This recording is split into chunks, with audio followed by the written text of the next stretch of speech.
What's up, Magic family? KG Smooth, host of Magic After Dark, The Quiet Storm. I got a treat for you today. I had the pleasure for the very first time going to South by Southwest. I know, and they're like, yo, you've been in Houston for 5 years. Like, it was my first time. And I'm familiar with this duo, but I really got a chance to talk to these fellas and watch them perform. And now they are here with us now, just recently signed to Pharrell. Ladies and gentlemen, give it up for Alabama's own Watch the Duck. Jesse and Eddie, what's up, fellas? Welcome to Houston, man. Man, it's good to be back in H-Town, man. It's like, you know, a lot of people don't know this is our second home. Word. Yeah, like we left Alabama and moved down here to work with Music World Entertainment, Matthew. So right there on 1505 Hadley, that was the stumping ground. That's really where we cut our chops. Like, that's Shut up. Where we developed all our skills right here in H-Town. This is our second home, man. Wow, get out of here. Yeah. Small world. That's Mr. Knowles and another young lady, attorney Jaylene Mack. They're having an Impact Music Symposium this weekend here in the H. So folks can come and get that knowledge. Houston I know, right? Houston is its a own very culture. Place. Yeah. Its own everything. Yeah. Listen, so some people know you guys. Some people, y'all have been doing your thing for years. I first remember being introduced. I think y'all was on the Dope soundtrack, and Popping Off was on the Dope soundtrack, and then that's when I went. Yeah, that was right, because that was Pharrell's movie. Then I just remember going back and listening to the earlier work, and then y'all came out with Trojan Horse a few years ago. Yeah.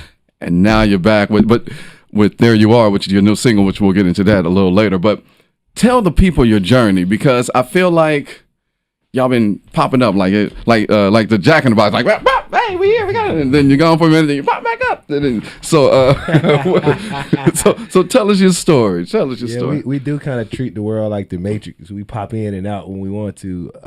You know, at the end of the day, we're really studio guys. You know, we spent the beginning of our career doing a lot of behind the scenes, producing, writing for other artists, and that's really how we developed ourselves, our sound, and everything. And Watch the Duck actually came about out of songs that we were producing and demoing, or at least we thought we were making for other people. We were really making them for ourselves. Every song we make for ourselves. We just be like, it'll be good for that person as well. Yeah.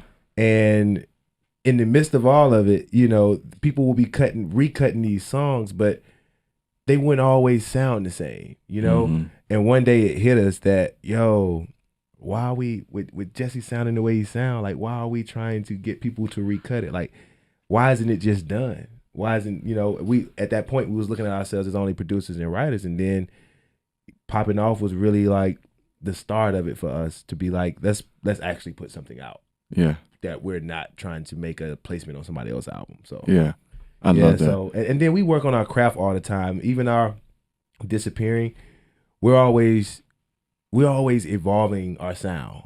Okay. That's what we've been working the last year and a half. It's a very unique sound. It is. Thank you. Nice. And we've been, for the last year and a half, we've been working on this sound that you hear. There You Are is the beginning of a body of work that's to come that we're already finished with. So that's what we've been doing. Man, listen here. I love There You Are. And when I first heard it, before I even went back and watched the Vimeo video of you guys in the studio with Pharrell talking about the song, as I'm listening to There You Are, I'm like, man, this is kind of got that Latch Disclosure kind of vibe to it, but you know, like, but I'm thinking to myself, like, these niggas, like, you know what I'm saying, like, and I'm loving this, and so then I go back and I watch that video, and Pharrell basically says the same thing that I was feeling when I listened to There You Are. But Eddie, you said something that is fact with Jesse's voice, like no other. You're so unique and distinctive. Like, thanks. I hear your voice is so reminiscent to so many people I can just mash, you know, together with the soul and grit of, you know, Sam Cooke, to like you know, it sounds like there's some CeeLo influence in you. It sounds, you know, the church is in you, like all of that. Who were some of your vocal teachings you growing just named up? A lot of them. I always learn by listening. I learn by imitating people. You know, that's how I taught myself how to sing. So it's like I always wanted to. I mean, my immediate people growing up was like people like Usher, you know, and stuff like that. that. Like that's what I love. But my parents always were blues people, so I love listening to like Al Green and Stevie Wonder and Marvin Gaye and Jackie Wilson. You know, Donny Hathaway, people like that, like Fred Hammond, church singers, and people that I could probably name that y'all wouldn't know that just sung in my church that I admired. Right. You know, and then like you start listening. Then when I got older and started doing music, it was people like Al Green, CeeLo, who like kind of helped me tune my voice to make records that fit the modern day. You know, because like sometimes you can get caught up trying to sing like an old school singer, but then all your music gonna sound old school. The reason why I used to like people like listening to Usher and Low and then Al Green, just because they did it in a way to where, you know, it felt current right now. And like I think that's why I like working with Bruh so much, because we know how to take the feels that we like from different times and stuff like that, but bring it into right now so that it doesn't sound dated. But honestly, like all my musical influences, anybody like Steve Arrington is one of my favorite singers. And wow, I'm from Dayton, Ohio. Yeah, like and honestly, just because I like his confidence. Like he's like literally one of my top 5 greatest singers, even though he's not that great of a singer. Right. Just because he just believes it, he just does the things that he wants to do. You can't. It's like he's the guy who nobody told him that he really can't sing that good, but he be blowing. You know? So it's like I like all those styles because when you make a record, you need that in order to make it you. You know what I mean? Indeed. We got Watch the Duck in here. Eddie, now to you with your production skills and both of you all write songs. So who was some of your musical influence growing up? Who was you listening to? Man, I grew up on Prince and Parliament. That was my household. Oh, you sound like my household. Weird. Straight out the back. Like it already was diverse in the sound. So that's where it started. And when I got to the age where I could control the radio, you know how it is growing up.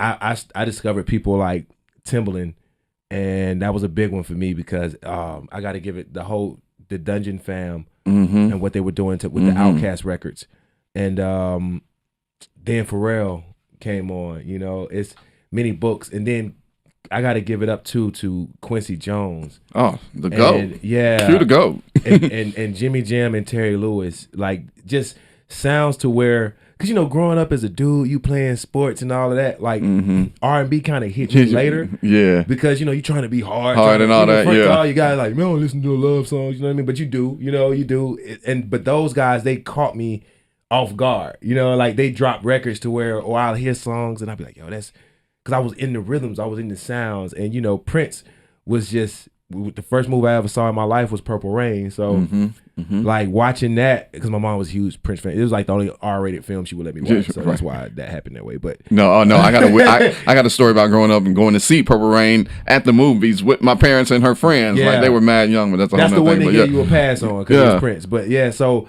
I just knew, I didn't even know. You know, when you dumb young, you just looking at it like, I don't know what they're doing. I just know I got to do that. You don't know. I don't know exactly what it is. So that's when I just started. They're just experimenting with anything that made sound, man. Like I don't care if it was my mom pots and pans, to if it made noise, I would imitate everything, and it got serious when she saw me drumming to the different sounds on either on the movies or the radio, and I was matching it perfectly. So that's when she was like, maybe we should get him a real instrument. Yeah, and it wasn't a mistake, but at that time they thought it was a mistake when they got me a drum set, you know, and I wore the house out day and night, you know. But that's how it kicked off, though, man. Those guys, and again, Timbo kind of just brought it into a new era. Yeah, with the way I always give Timbaland credit for creating trap by mistake. Yes, because he created the fast slow beat. Like he was the first person that had us bobbing like this to 65. You know what I mean? And we're trying to figure out like why we bouncing though. Yeah, you know? and that's the beauty of a Stretch 2 3 4. Like there's so many different beats in Stretch 2 3 4. Like you can bounce to it like that, or you can just you know bop to it, the slow bop. Like you all sound is I can't describe it. How would you all describe it? We don't. We do is mirror music, because you get out of it whatever you see in it. Like whatever you like about a song, you be like, oh, it reminds me of such and such. Well, you're right. If that's what you hear,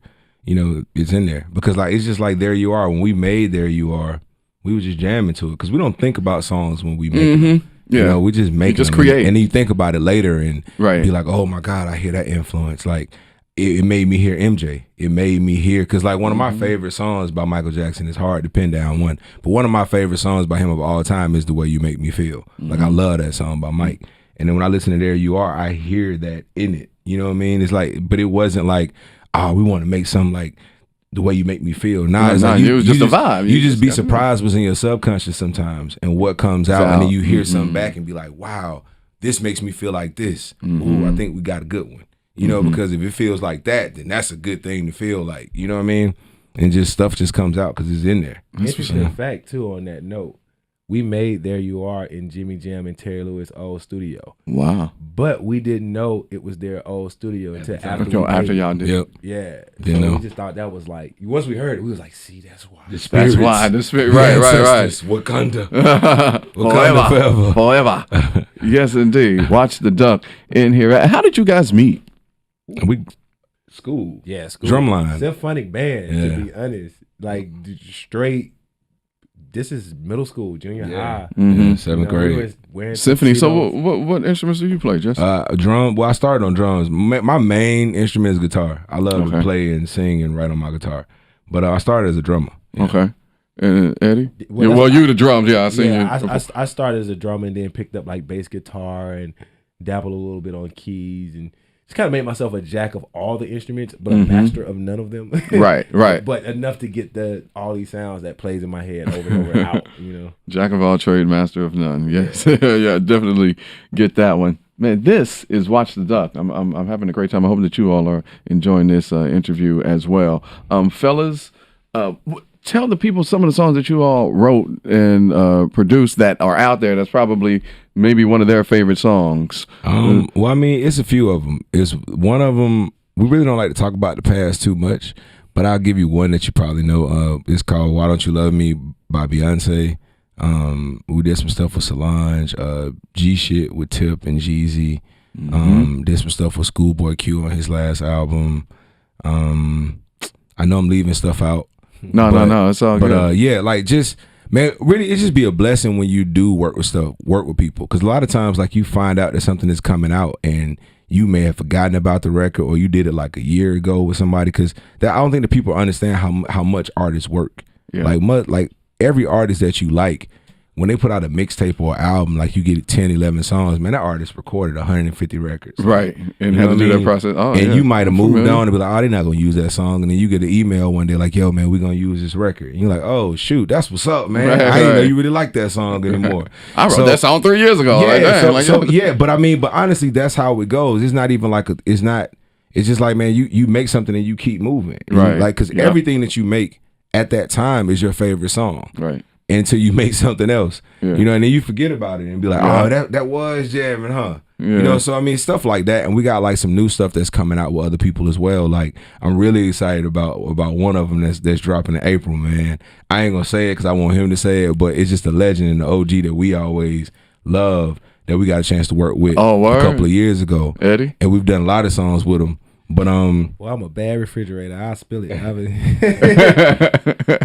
All right, no, y'all gonna keep it. You know what? Since it's coming soon, it's that. Oh, we got an exclusive. It's that we did a crazy joint with Busta Rhymes that we so proud of because it's like a new version of that boom bop. Okay, you know what I mean? Like, it's just crazy. It's real gutter. Like, it's gully, but. It's still, because we Southerners, you know, so it's still, I like being able to make something that feels like classic New York hip hop, but still like some Southerners had something to do with it though. Like, because I'm a proud Southerner, man. Just being from Alabama, the South is all we got. You know what I mean? So it's like, I love working with different people. So yeah, we have a couple of joints like that are coming out over the next few months. Somebody that we looked up to. And for me, what I got to enjoy the most was like their two voices together, because you know Busta got that Busta hard, he's aggressive, raspy, like y'all kind of got the same vocal texture. Jesse just as aggressive, so they both just growling on this thing. It's you hard. know what I mean? It's like hard. it's dope. It's just hard. exciting. Yeah. Looking forward to like, that. It's gonna make you want to definitely like put on one of your good suits and just go get some money. You know what I mean? Like real talk. Like I like that because that's why I like Rick Ross so much. Like Rick Ross, people like Rick Ross, 2 Chainz, like my favorite rappers because when I hear they like, voice, it's grown, get up it's grown man, you know, thug music, like Jeezy or something. Like I just want to get up. You know what? For go me some money. Like that's how I feel about this. If record that we type did with of Busta. rap had a category or a genre like in radio. We call it like urban adult contemporary it rap. is. It's grown That's man what that would music. be. It's what it is. Yeah, they sound grown. You know what I mean? And they talking grown. Yeah. Yeah. Watch the Duck in the studio with me. You know, I host the Quiet Storm here on Magic at night. Very. If you guys can give me 5 of your favorite R&B slow jams, 2, and then 1 together. What? Okay, well, let's go. I got to give a shout out to my man Joe, because, so Joe's that dude. Okay, Joe. I'm going to go with early Joe, like All That I Am Joe. Oh, okay. And then another dope R&B joint. I got so many because R&B was my jam. I'm going to go to Drew Hill. Drew Hill, I'm going to say Beauty. By Drew Hill. Popular one in the storm, too, Eddie. Man, this is tough. All right, I'll say 1 in a Million, Aaliyah. Aaliyah? Yeah. Oh, you know, funny, my very first car, when I put the stereo in to test out the speakers, it was Aaliyah's 1 in a Million that I was testing it out on. And, you know, all right, this is probably the person that, the group that actually eased me into R&B, because they did it in a way to where I saw myself and my boys at that time. I was like, oh yeah, I can ride with this. And I got to get at the Jodeci when they put out that Freaking, and they was out there in them combat boots. Yeah, I was like, oh yeah, this okay. Yeah, this is this me. Now, this I can identify. I'm trying to see what that's about. That's what's up. All right, now one collab together. R&B, slow jam, man. Because what I want to say, I don't want to say because we were just talking about before the interview. But you know what? Okay. You gotta give him. You gotta give him, music though. Yeah. That man. So R. Kelly, we talk about R. Kelly. We talk about R. Kelly. Just pick one song. Just pick a record. One song is hard, man. That is. I got you though. I'm sorry. This is the one. This is the one though. This is the one that, like, I don't care who you were or where you were at that time. If this record came on, your whole situation in front of you changed. 12 play. Yeah. Nobody's never had a bad time when 12 play played. No. Nope. Not one time. And I got to throw one in there, another one, man. I Can't Sleep. And the remix, the original, and the remix. Like, man, dog. Oh man, so, yeah. Stupid. Watch the Duck is in here. The single "There You Are" available now. It is everywhere. So, what, are we getting another EP? What is "There You Are" attached to? An album? We're putting out our first album. Our first album is "Watch the Duck" is coming in April. Like we're working, we're getting all the paperwork, and now the album is done, is mastered, is mixed. Really, we're shooting for release date first week in April. That's really what we're shooting coming for. Up. So, and it's all like, we didn't plan it, but it's all love songs. It's an ode to R&B, but you know us, we don't do nothing regular. So it's like, we getting real R&B, but it's still musically, it's still, it's evolved. It's an evolved take on everything that we just named that we love growing up listening to, but we're not recreating anything. Like we're creating our own version. What would that sound like? Of what that would sound like now. 2022. What would all those? What all that? Sound like? Nice. It's jamming. That's what we're going for. Well, I'm looking forward to hearing it, because I've always thought you guys were super dope. Jesse, a voice like no other. I was telling my coworkers, I was like, his voice is so distinctive. Like, like there'll never be another Whitney. There'll never be another Luther voice. Jesse, you are to me, like when I hear you are in that category. When you hear a certain voice and you're like, we ain't gonna never have anything like that before, bro. Wow, I put you in there. No, dead ass. Thank you. Like, that's right. I don't say stuff to say it. Like, I'm a music guy myself. Thank you. Like, damn. That's like, so that's why we want to put this record out, because to be honest, man, we know we've been popping up and then going away because we've been just getting our musical formula and what we want to stick with down, because we're so schizophrenic. Like, we want to do a lot. But I feel like this right now, doing this is the music we've been waiting to perform. Like, we went down to South by, I guess that was last week. Time goes so fast, but right. Last weekend, just to test out, because it was the first time that we had played some of the new material off the album, and it was just good to test it on that type of audience. Now we're just ready to hit the road. That's why we want to put the album out, so we can go around and give the album out to people while we're doing it, so that they can really live with it. Because this isn't like you got to sit in the bathtub or stay in the house R&B. Like you can get out, drop the top, like ride around. I hate to describe music like that because you can do whatever you want to do with it. Right. But it's very, that's the vibe that it gives. It's like very emotional vibe. and vulnerable lyrics, but it ain't gonna make you sad and nothing like that. Like it's just talking about love, like talking about love for yourself, talking about love for your woman, or talking about my insecurities as a man, talking about my uncertainty, and being in a relationship. Because it's just the truth. Like right now, I just feel like, because like we're calling the album "Delayed Adulthood." I'll just speak on it for a minute. Okay. Calling it "Delayed Adulthood" just because you hear that I'm ready, but I'm not ready. And I'm just being honest about it. Like, no sense of me lying. I ain't trying to be nothing. I want to be good, but I ain't all the way there yet. You know, I'm working on it. And I'm just not lying about it on the album. Like, I'm really talking about stuff that's really been happening to me, because I've been in these streets dating for a long time now. Yeah. You know, because it's hard to keep a relationship, or when you want to get in a relationship and how you want to manage it right, get your communication process down, and then even sometimes you mess that up, and then you got to get them long text messages where you're getting cussed out in the paragraph, and it just take up your whole phone screen, but you earn that. And I just want to discuss all those things, and kind of like, even to the people who know who these songs who can hear some of these records and be like, is he talking about us? Yeah, I probably am. And I hope you forgive me, you know, because I ain't mean nothing bad by it. You know, players fuck up, man. Like, men mess up, you know. So it's just a lot of honesty, and I kind of we wanted it to come from us. I appreciate that, yo. Now I'm really excited and intrigued to hear the album. I mean, if you out here running these streets, if you out here dating, if you out here trying to find somebody, then you know what I'm talking about. Like, it's not easy. And especially in this world where like everybody look good. You live in a big city where it look like limitless possibilities, and then you meet somebody, but it's an illusion. And you meet, but then you start realizing that like everybody like that's damaged, you damaged too. Yeah, like it's not her fault. It's not on her. Like she's a reflection of where you are right now. So it's like it makes you kind of look at yourself like, dang, I'm still working, huh? Wow. I'm acting tough. Like, I'm acting like, man, why you tripping? But really, I know exactly why you tripping. Right. You tripping because if I had done what I did, you would be acting like that. I just can't tell you right now. I'm not going to break character. Come on, Jesse. I'm going to blame this on you. But when you leave, I'm going to think in the car. Come on, Jesse. You know, like, that's what we talking about, man. That's that's the real. If you really honest about what you're doing out here in these streets, like, so that's what we talking about. Oh, man. Soundtrack for it. Oh, my God.